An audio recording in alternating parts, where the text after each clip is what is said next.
and welcome back to the channel. Today, we're diving into the world of VPNs with a look at the Custom VPN app. Whether you're new to VPNs or just curious about this specific app, this tutorial will walk you through the basics, how to connect, and what to expect. Let's get started. All right, here's the main screen of the Custom VPN app. The first thing you'll notice is the status section. Right now, it shows that the VPN is connected. This means our internet traffic is being routed through the VPN server. It also indicates the VPN server version list. Below that, we can see our download and upload speeds. This gives you a basic idea of how much data you're sending and receiving. Now, I'll tap Disconnect. As you can see, the VPN is now disconnected. We can connect again by tapping the Connect button again. Before we move on, let's check how to update our server list.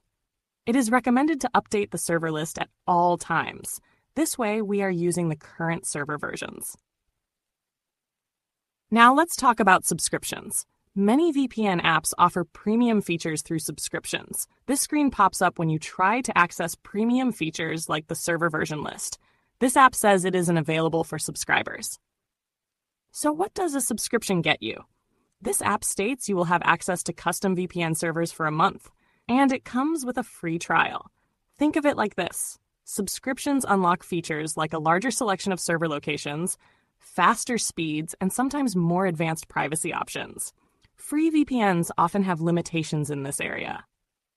Let's talk about the money stuff. It clearly states when you will be billed, and the pricing will be decided by the app developers. Always check the subscription details before you subscribe.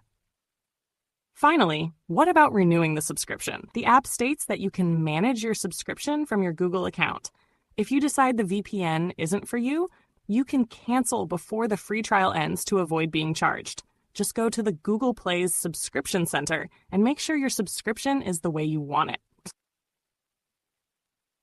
So that's the basics of the Custom VPN app. Remember to always read the app's terms of service and privacy policy before using a VPN. This ensures you understand what data is being collected and how it's being used.